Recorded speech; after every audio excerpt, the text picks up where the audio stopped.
बहुत ही silly mistake है, बहुत ही माइनर मिस्टेक है, लेकिन आंसर बिल्कुल गलत आ जाता है, तो प्लीज ये गलती तुम मत करना। इसीलिए इसका so hello seekers, welcome to the YouTube channel of physics cum tricks. यहाँ पर जो हम लोग डील कर रहे थे वो तुम्हारा human I and colourful word वाला पूरा का पूरा चैप्टर था, जिसमें से हम लोग टॉपिक वाइज कवर करें एनसीईआरटी की लाइंस को, वो भी डीप लाइंस, अनकवर्ड लाइंस, जहां से क्वेश्चंस कभी भी उठ सकते हैं। तो उसी कड़ी में we have to start today reflection of light through a prism. ये भी बहुत ईजी है, कैसे होता है आज तुमको समझाते हैं। ठीक है, इसमें सबसे जरूरी है ये डायग्राम। अगर तुम ये डायग्राम समझ जा रहे हो then all thing will going to be easy for you. अब इसमें समझना क्या है वो समझते हैं। सबसे पहले देखो, सबसे जरूरी चीज ये है कि ये पूरा का पूरा प्रिज्म है।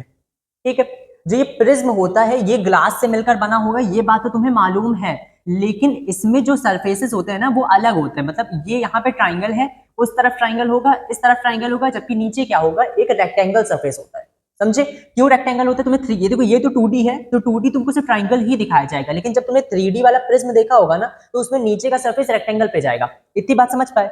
इसमें सबसे मेन चीज याद रखनी है कि देखो प्रिज्म ग्लास से बना है और ग्लास का जो मीडियम है वो क्या है, डेंसर होता है। इसमें कोई डाउट तो नहीं?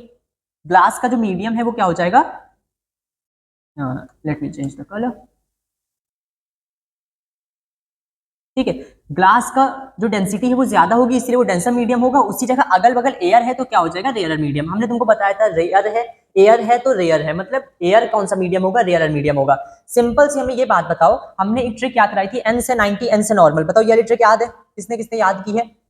एन से 90 एन से नॉर्मल, मतलब जो सरफेस है, सरफेस के 90 डिग्री पर जो लाइन जाएगी उसको क्या बोलोगे, एन से 90 एन से नॉर्मल। तो ये भी एक सरफेस है, ये भी एक सरफेस है, इस सरफेस के लिए नॉर्मल ये हो गया, इस सरफेस के लिए नॉर्मल ये हो गया, एकदम सिंपल। लाइट यहां से आएगी तो लाइट इंसिडेंट करेगी, इसको बोलोगे इंसिडेंट रे। कलर चेंज चले कर लेते हैं। लाइट यहां से आएगी, इंसिडेंट करेगी, तो इसको बोलोगे इंसिडेंट रे।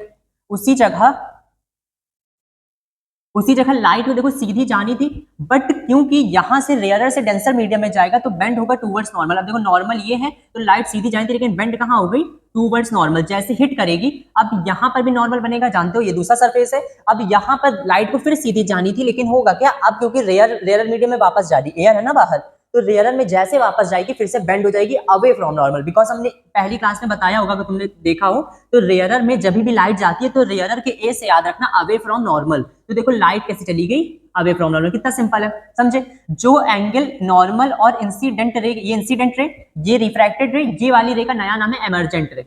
ठीक है, जो एंगल नॉर्मल और इंसिडेंट रे के बीच में बनेगा उसको बोलोगे एंगल ऑफ इंसिडेंस। जो एंगल नॉर्मल और रिफ्रैक्टेड रे के बीच में बनेगा वो एंगल ऑफ रिफ्रैक्शन। जो एंगल नॉर्मल और एमर्जेंट रे के बीच में बनेगा उसको बोलोगे एंगल ऑफ एमर्जेंस। कहीं लिखा होगा, हाँ यहाँ देखो, ये देखो एंगल ई क्या है, angle of emergence, angle I angle of incidence, angle R angle of refraction. और ये पूरा प्रिज्म है तो प्रिज्म भी अलग अलग एंगल के होते हैं, मतलब 45 डिग्री हो गया, अलग अलग सारे एंगल्स होते हैं। तो यहाँ पर जो प्रिज्म है ना, इसका जो भी एंगल होगा उसको बोलोगे एंगल ए, और यहाँ पर देखो एंगल ए बोला है एंगल ऑफ प्रिज्म। समझ पाए?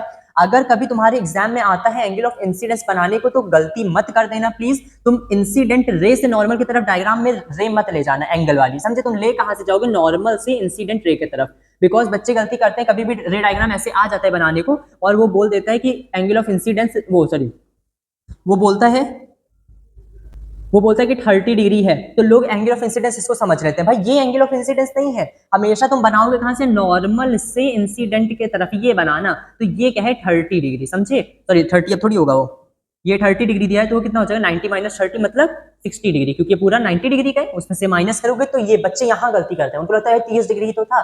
बहुत ही सिली मिस्टेक है, बहुत ही माइनर मिस्टेक है, लेकिन आंसर बिल्कुल गलत आ जाता है। तो प्लीज ये गलती तुम मत करना। इसीलिए इसका सबसे अच्छा तरीका होता है, हमेशा रे डायग्राम में कभी भी एंगल बनाओ तो हमेशा नॉर्मल की तरफ से अपने पेन को घुमाना। तुम नॉर्मल से चलोगे हमेशा सही बनाओगे। यहाँ नॉर्मल था, नॉर्मल की तरफ से चलो सही बनाओगे। यहाँ नॉर्मल गया, ये नॉर्मल है ना, नॉर्मल की तरफ से चलोगे सही बनाओगे। समझ पाए? और ये डायग्राम कभी भी बनाने को है, चाहे तुम ये पॉइंट मेंशन ना करो तब चलेगा, लेकिन ये एंगल बनाना बिल्कुल मत भूलना। ठीक है? और तुमने लेटरल डिस्प्लेसमेंट में एक बात पढ़ी थी कि जब भी इंसिडेंट रे को और इमर्जेंट रे को मिलाते हैं तो वहां पर जब आगे तक प्रोड्यूस करोगे तब लेटरल डिस्प्लेसमेंट वाला टर्म आया था, है ना? सिमिलरली यहाँ भी, वहां भी कौन सी रहती है, इंसिडेंट रे और इमर्जेंट रे, यहाँ भी वही दोनों रेज है। इंसिडेंट रे को आगे की तरफ प्रोड्यूस अगर करा रहे हो और इमर्जेंट रे को पीछे की तरफ ले जा रहे हो तो इन दोनों के बीच का जो एंगल आएगा उसको बोला जाता है एंगल ऑफ डेविएशन।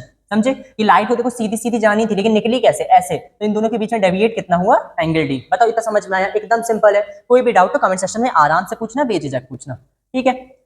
और ये ट्रिक हम नेक्स्ट उसमें बताएंगे किस चीज की ट्रिक है। आज इतना ही करेंगे। अगर कोई भी डाउट हो तो जरूर बताओ और सब्सक्राइब करना मत भूलना।